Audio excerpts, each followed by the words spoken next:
وہ ہم نے آگے ایکسپلور کیا کہ حضرت عمر کہتے تھے مجھے علی پر رشک کہ مجھے وہ جھنڈا نہیں ملا اور علی کو ملا. دوسری طرف سیدنا علی بھی سیدنا عمر سے بڑی محبت کرتے تھے. بخاری اور مسلم دونوں میں حدیث ہے, مشکات میں بھی آپ کو مل جائے گی 3 جلد میں, حضرت ابو بکر عمر کے فضائل کے چیپٹر میں. عبداللہ ابن عباس کہتے ہیں کہ سیدنا عمر کی میت رکھی ہوئی تھی اور لوگ ان کی میت پہ رو رہے تھے اور اپنے اپنے انداز میں ان کے اوپر سلام پیش کر رہے تھے کہ آپ کی وجہ سے اللہ نے اسلام کو اتنا عروج دیا, رومن اور پرشین امپائر گر گئی, یرموک اور قادسیہ میں اللہ نے مسلمانوں کو فتوحات دی.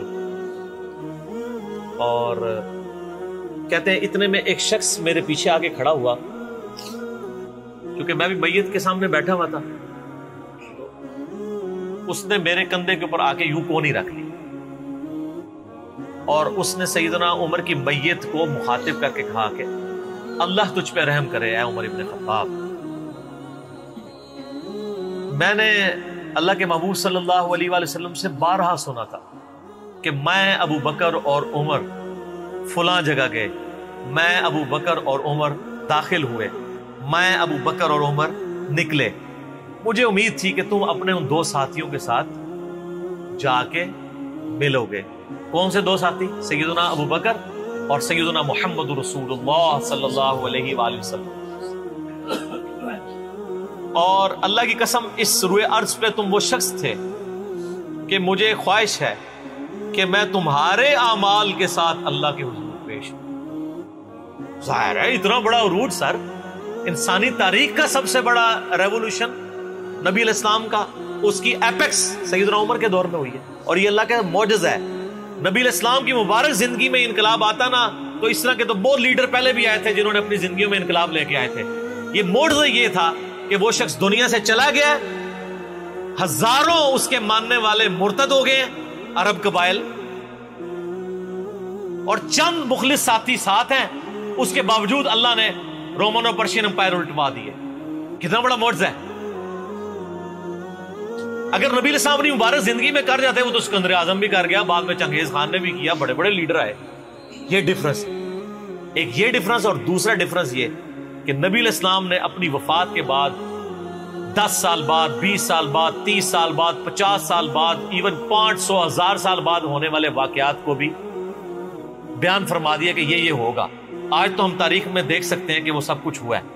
اگر آپ کو شوق ہو تو دلائل النبوہ امام بیہقی کی کتاب ہے 3,500 حدیث پہ, 5ویں صدی ہجری میں لکھی گئی ہے. اس میں 500 سال میں جو نبی علیہ السلام کی پروفیسیز پوری ہوئی ہیں نا, منوان اسی طریقے سے موجود ہے.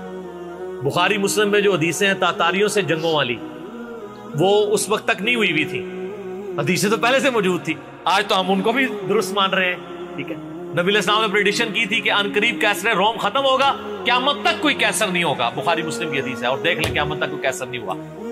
ان قریب پرشین امپائر ختم ہوگی اور قیامت تک کوئی کسرا نہیں ہوگا. آج دیکھ لیں 1400 سال ہو گئے ہیں. سر یہ اسی طریقے سے ہے کہ میں کہوں کہ ان قریب امریکہ اور رشیا ختم ہو جائیں گے ود ان فیو ایئرس, اور قیامت تک کبھی ان کو پاورز نہیں ملیں گی جو کہ ابھی پاور ہیں اور جن کی صدیوں سے چل رہی ہیں. اور وہ پھر پاور بھی ان لوگوں کے ہاتھوں ہوئی ہیں کہ جن کے پاس اسلحہ بھی نہیں تھا ان کے ساتھ لڑنے کے لیے, مین پاور بھی نہیں تھی ان کے لیول کی, الٹوا دی اللہ تعالیٰ نے.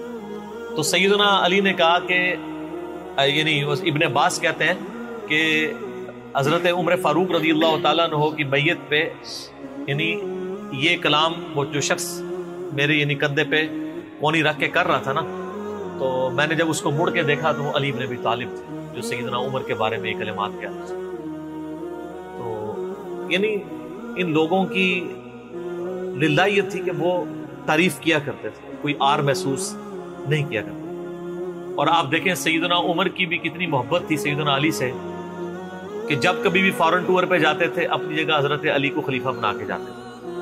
کیونکہ نبی علیہ السلام جب تبوک پہ گئے تھے تو سیدنا علی کو چھوڑ کے گئے تھے. بخاری مسلم میں آتا ہے حضرت علی رو پڑے, پہلا اور آخری موقع تھا کہ جنگ میں نہیں گئے تھے. فرمایا تم اس پہ راضی نہیں ہو, تمہاری میرے ساتھ وہی نسبت ہے جو ہارون کی موسیٰ کے ساتھ, مگر میرے بعد کوئی نبی نہیں. تو حضرت عمر اس سنت پہ عمل کرتے تھے. جب بھی وہ جاتے تھے, جب بیت المقدس فتح ہوا چابیوں کے لیے انہوں نے بلایا, سیدنا علی کو اپنی جگہ چھوڑ کے گئے, اس سنت پہ عمل کیا کرتے.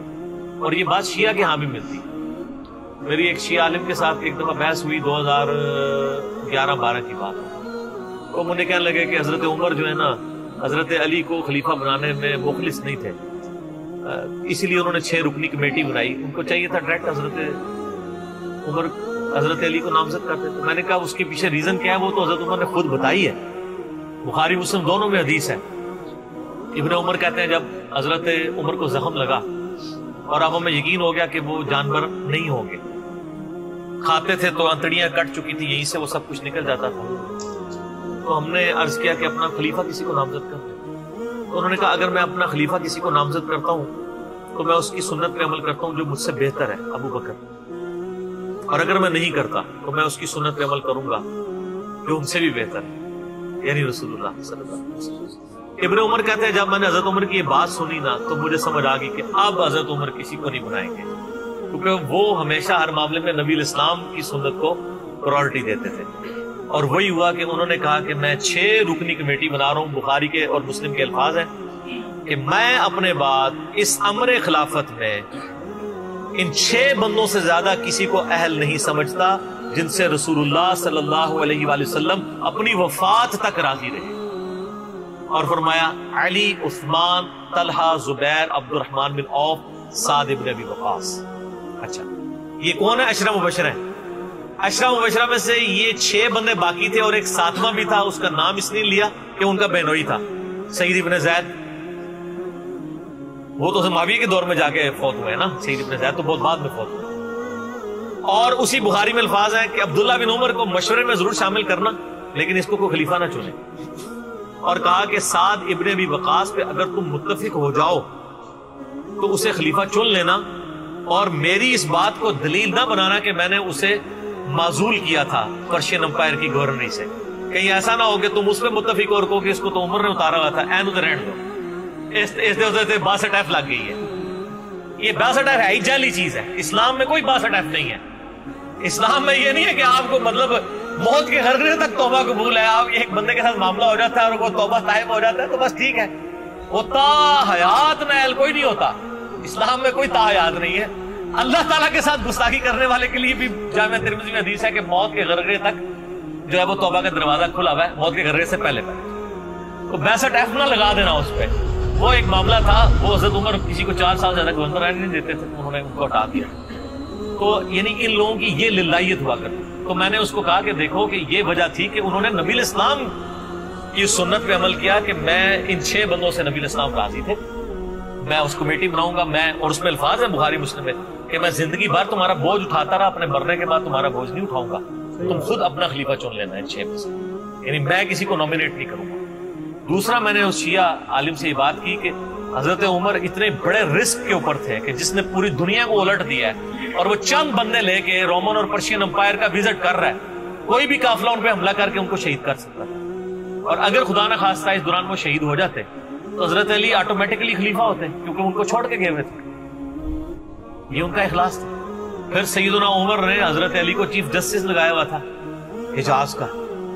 چیف جسٹس آج کل نہیں سنبھالا جا رہا، اور اس زمانے میں جب اسلام کا دور دورہ ہو، عدل کا نظام ہو، اور تینوں جو زہد کے امام تھے نا حضرت عمر نے ان کو چیف جسٹس لگایا تھا. رومن امپائر گری، اصحاب صفہ میں سے ابو درداء کو لگایا، سب سے غریب ترین صحابی، یہ ان کا کرائٹیریا تھا. ابو سفیان، بڑے بڑے لوگ جو اینڈ پہ مسلمان ہوئے، یہ لائنیں بنا کے کھڑے رہتے تھے. حضرت عمر ان کو نہیں ملتے تھے جب تک باقیوں سے فارغ نہ ہو جائیں. وہ کہتے تھے ہم سردار، ان کا نہیں، تم اسلام میں بعد میں آئے ہو. اور وہ مہاجرین کے وظیفے اور اصحاب بدر کے وظیفے انہوں نے باقیوں سے ڈبل لگائے ہوئے تھے کہ انہوں نے برے وقت میں اسلام کا ساتھ. اور پرشین امپائر گری، عبداللہ ابن مسعود، زہد ترین صحابی، زہد کے امام، ان کو وہاں پہ چیف جسٹس لگایا. اور حجاز کے اندر سیدنا علی کو لگایا. اور اس سے بھی بڑھ کے سیدنا علی بن ابی طالب کی ایک بیٹی ہے ام کلثوم، سیدہ فاطمہ سے ان کا رشتہ مانگا سیدنا عمر کہ میرا اہل بیت رسول کے ساتھ رشتہ بنا. صحیح بخاری میں بھی اس کا ذکر اشارتاً موجود ہے ام کلثوم کا. شیعہ اور سنی دونوں کے ہاں ان کی کتابیں تو مانتی ہیں، بابے نہ مانے تو علیحدہ بات ہے. کتابوں میں موجود ہے کہ سیدنا عمر فاروق کی بیوی تھی ام کلثوم، اور سلام اللہ علیہا، اس کی وجہ سے یعنی انہوں نے ایک فخر محسوس کیا کہ میرا اہل بیت کے ساتھ ایک رشتہ داری والا معاملہ ہوتا ہے. تو سیدنا عمر اس طرح کے معاملات کے اندر اہل بیت کے ساتھ بہت حسن سلوک والا معاملہ کیا کرتے. اگرچہ ان کی طبیعت میں سختی ضرور تھی، لیکن جو دین کے معاملے میں تھی وہ ساری سختی اپنی ذات کے معاملے میں نہیں ہوتی. صحیح مسلم میں ایک حدیث ہے، اسی پہ میں کنکلوڈ کرتا ہوں کہ سیدنا عمر نے ایک خواب دیکھا کہ مجھے ایک مرغے نے خواب میں ٹھونگے ماری. انہوں نے پھر اگلے دن خطبہ دیا. انہوں نے کہا کہ میں نے خواب میں دیکھا ہے کہ اس طرح مجھے ایک مرغ نے چونچے ماری ہیں خواب کے اندر. میں نے اس کی تعبیر یہ کی ہے کہ عنقریب مجھے قتل کر دیا، اور اگر بائی چانس اچانک میں مار دیا جاؤں، یہ تو کسی کو نہیں پتا تھا کہ وہ ایک تقریباً 3-4 دن تک زخمی حالت میں ہوش میں رہیں گے. اچانک بھی تو مار سکتے تھے اگر گردن اتر جاتی. اگر میں اچانک مار دیا جاؤں تو تم اس امر خلافت کو ان 6 بندوں سے باہر نہ جانے دینا.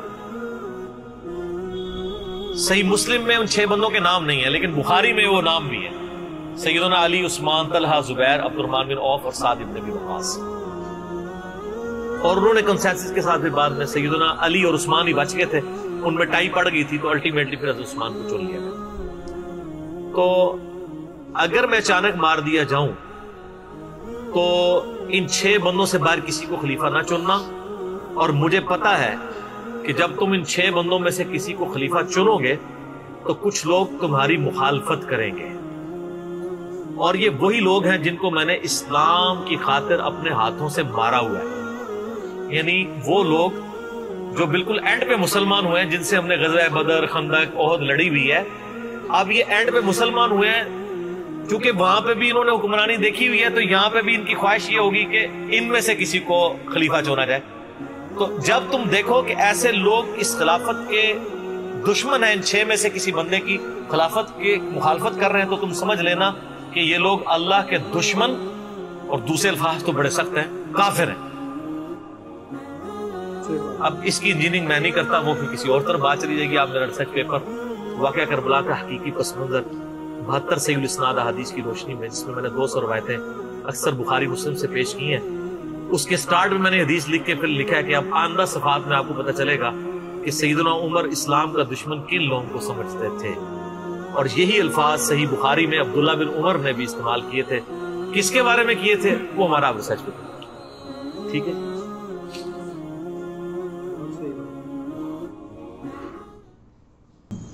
تو بھائی یہ ویڈیو تھا سیدنا عمر ایون خطاب کے بارے میں. تو کافی زیادہ موٹیویشنل تھا. مطلب انہوں نے اس کے بارے میں بتایا تھا کہ یہ چیزیں ہوئی تھیں جنگ کے دوران، یدھ کے دوران. کافی زیادہ موٹیویشنل تھا. اور یہ اس میں کچھ باتیں تھی جو میں نے پہلے پڑھی تھی، تم نے تو شاید نہیں پڑھی ہوگی، کیونکہ میں نے آپ لوگوں کو بولا کہ مطلب میں پڑھ رہا ہوں آج کل یہ سب چیزیں بھی. تو یار جب بھی ان کی ویڈیو آتی ہے تو کافی مطلب ان کی ویڈیو سے ہم کو بہت کچھ سیکھنے کو ملا ہے. تو ایسے ہی اور بھی ہم ان کے ویڈیوز بناتے رہیں گے. اگر آپ لوگ ہم کو بتاتے رہیں گے، سجیسٹ کرتے رہیں گے، تو پلیز ہم کو کامنٹ کر دیا کرو کہ بھائی یہ والے ویڈیو پہ ریئیکشن بناؤ. ہم آپ کے لیے ضرور بنائیں گے گائز. اور ویڈیو پسند آیا کرے تو پلیز لائک کر دیا کرو گائز. اور آپ چاہتے ہیں آپ کو ایسے ریئیکشن ملتے رہیں، پلیز چینل کو سبسکرائب کریں. اور reactionbaba.official ہمارا ہے انسٹاگرام، تو پلیز وہاں فالو کر لینا. بہت کم فالوور ہیں ابھی. تو آج کا ریئیکشن یہیں پہ اینڈ کرتے ہیں. ملتے ہیں نیکسٹ کسی اور اچھی ریئیکشن میں. تب تک کے لیے thank you so much for watching. Tata, bye bye. Take care.